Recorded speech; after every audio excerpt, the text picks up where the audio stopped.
दर्शकों, स्वागत है आपका हमारे नए कार्यक्रम हेलो मंत्री जी में। इस कार्यक्रम के माध्यम से हम जनता के सवालों से रूबरू कराएंगे प्रदेश के अलग अलग मंत्रियों को।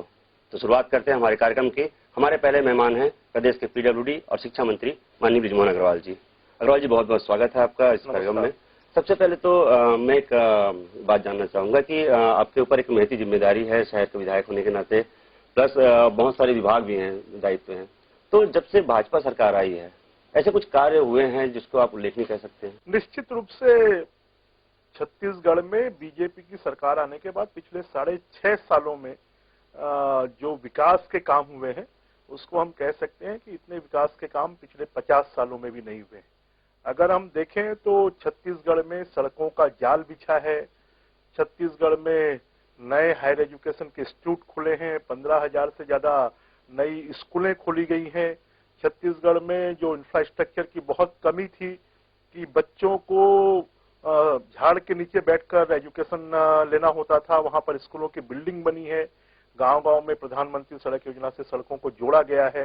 देश का अकेला ऐसा राज्य है जहां पर 24 घंटा बिजली मिलती है।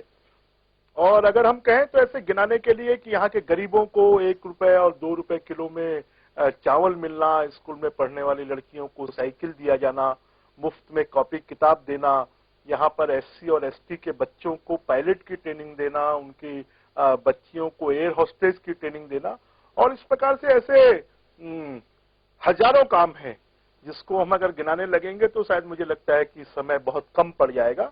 तो छत्तीसगढ़ की सरकार ने पिछले 6.5 सालों में काम किया और उसी का परिणाम है कि दोबारा जनता ने बीजेपी की सरकार को चुनकर लाया है और दोबारा मुख्यमंत्री डॉक्टर रमन सिंह बने। हमारे साथ कॉलर जुड़े हुए हैं इस समय। हेलो, मैं मुकेश कुमार गौतम बोल रहा हूँ महासमुंद से। मंत्री जी, मैं आज आपसे जानना चाहता हूँ कि पिछले साल जो पुल पुलियों का निर्माण किया गया था और आने वाले साल में कितने और ब्रिज एवं पुल पुलियों का निर्माण किया जाना है और इससे जनता को क्या लाभ मिलेगा, कृपया बताएंगे मंत्री जी। गौतम जी, अगर हम देखें तो बड़े पुल पुलिये तो पूरे प्रदेश में जो रेलवे के ओवर ब्रिजेज हैं, नदियों के ऊपर में ब्रिजेज हैं, ऐसे जिनकी बड़ी लागत है, ऐसे लगभग 32 पुलियों का निर्माण का काम वर्तमान में चल रहा है। और अगर हम छोटे पुल पुलियों की बात करें तो वो तो लगभग 1200 से ज्यादा छोटे पुल पुलिये हैं जिन पर निर्माण का काम हुआ है। 600 से अधिक पूरे हो गए हैं और बाकी भी आने वाले समय पर 1 साल में पूरे हो जाएंगे। हमारी पहली प्राथमिकता है कि ऐसी ब्लॉक हेडक्वार्टर तक और ब्लॉक हेडक्वार्टर से डिस्ट्रिक्ट हेडक्वार्टर तक की जितनी भी सड़कें हैं जो 12 महीने के लिए उपयोगी हो सके, जहां पर पुल पुलिये नहीं है वो पुल पुलिये बने। तो प्रायोरिटी के आधार पर पिछले 3 सालों से हमने पुल पुलियों को बनाना प्रारंभ किया है। इसमें बीच बीच में बातें भी आती है कि निर्माण काफी धीमी गति से चल रहा है, या फिर ठेकेदार कम काम कर रहे हैं, या फिर रेलवे की तरफ से जो है वो धीमापन कभी आ जाता है। निश्चित रूप से जो रेलवे ओवर ब्रिजेज हैं उसमें हमारी बहुत बड़ी परेशानी है, क्योंकि रेलवे ओवर ब्रिज के निर्माण में आधा काम रेलवे को करना होता है और आधा काम राज्य सरकार को करना होता है। राज्य सरकार का अपना काम तो पूरा हो जाता है क्योंकि निर्णय हमें यहीं पर लेना होता है। कुछ रेलवे के ऐसे नियम हैं जिन नियमों के कारण रेलवे का काम बहुत विलंब से होता है। कई बार तो ये होता है कि हमारे टेंडर होने के 2-2, 3-3 साल तक रेलवे के टेंडर नहीं होते हैं, काम का फाइनलाइजेशन नहीं होता है। आज ऐसे 6 रेलवे के ओवर ब्रिजेस हैं जहां पर स्टेट का पूरा काम कंप्लीट हो गया है और केंद्र रेलवे का जो काम है, जैसे हम अगर बात करें तो हमारे मोआ का ही रेलवे का ओवर ब्रिज है, हमारे सड्डू धनेली मार्ग पर रेलवे का ओवर ब्रिज है, बिलासपुर के 2 रेलवे के ओवर ब्रिज हैं, आपके डोंगरगढ़ का रेलवे का ओवर ब्रिज है, भिलाई का रेलवे का ओवर ब्रिज है। तो ये रेलवे के कारण इसमें डिले होता है। हमारी ये कोशिश होती है कि समय सीमा में हम काम पूरा कर पाए। इससे बहुत सारे व्यवधान भी होते हैं कि जमीन को एक्वायर करना, वहां पर क्योंकि ब्रिज का बनाना काम एक बहुत बड़ा टेक्निकल काम है, इसके लिए इसकी सॉइल का टेस्टिंग, वहां पर लेवल की टेस्टिंग, इन सब टेस्टिंग में ब्रिज के टेंडर स्वीकृत होने के बाद भी काम प्रारंभ होने पे कम से कम 1 साल का समय लगता है। इसलिए हम ये मानते हैं कि ब्रिज के काम 3 साल में पूरे किए जा सकते हैं। अगर रेलवे का प्रॉपर योगदान हो तो ये काम जल्दी हो सकते हैं। चलिए, एक और कॉलर जुड़ चुके हैं हमारे साथ। हेलो। हाँ मंत्री जी, नमस्कार। नमस्कार। मैं राजगोपाल पांडे बोल रहा हूँ राजिम से।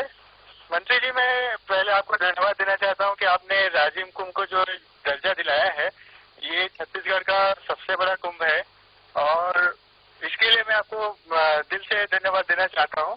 पर मैं ये जानना चाह रहा था मंत्री जी, अभी भी यहाँ पर कई सारी सुविधाओं का अभाव है और इन सुविधाओं के लिए काफी कार्य किए गए हैं, ऐसा हम सुनते हैं। देखिए देश का आने वाले सालों में इसके लिए क्या क्या योजना है, इसके बारे में थोड़ा सा विस्तार से हमें बताएं। देखिए देश का और छत्तीसगढ़ राज्य के लोगों का ये सौभाग्य है कि देश में अभी तक 4 कुंभ होते थे और इन 4 कुंभों के बारे में माना जाता है कि ये भगवान के द्वारा स्थापित किए गए हैं। ये हमारे छत्तीसगढ़ प्रदेश में पहला ऐसा कुंभ है कि जो मनुष्यों की सोच के आधार पर स्थापित किया गया है और त्रिवेणी संगम है। छत्तीसगढ़ का धार्मिक दृष्टि से, भौगोलिक दृष्टि से विश्व और देश के मानचित्र पर महत्व बढ़े, इस दिशा में राजिम के कुंभ की शुरुआत की गई और सफलतापूर्वक उसको 5 वर्ष पूरे हो चुके हैं। आने वाले वर्ष में 6वां वर्ष होगा। आप देखेंगे कि राजिम के पेरिफेरियल एरिया में पूरी सड़कों का निर्माण, वहां पर हाई मास्क लाइट लगाना, जो तीर्थयात्री आते हैं, क्योंकि राजिम का महत्व पहले से रहा है। छत्तीसगढ़ की उसको प्रयागराज माना जाता है और छत्तीसगढ़ के लोग अस्थियों का विसर्जन भी राजिम त्रिवेणी संगम में ही करते हैं। इसलिए उसकी महत्ता के अनुरूप उसका विकास हो, ये हमारी प्रायोरिटी है। आप देखेंगे कि वहां एनीकट का काम प्रारंभ हो गया है। वहां पर दूसरे जो नदी के ऊपर में ओवरब्रिज है, क्राउड को कंट्रोल करने के लिए 2 ओवरब्रिज पहले बनाए जा चुके हैं, मगर रोड से और नया पारा को जोड़ने वाले, राजिम को जोड़ने वाले, और ये तीसरा ओवरब्रिज भी निर्माणाधीन है जो नया पारा और राजिम दोनों को सीधा जोड़ेगा। साथ में हमारी योजना है कि जो कुलेश्वर महादेव का मंदिर है, एनीकट बनने के बाद नदी में पानी होगा तो कुलेश्वर महादेव के मंदिर तक जाने के लिए हमने हैंगिंग ब्रिज की बनाने की योजना भी लाई है और वो बजट में उसका प्रोविजन किया है। राजिम कुंभ मेले के चारों तरफ सर्कुलर रोड बने, ये भी हमने निर्णय लिया है।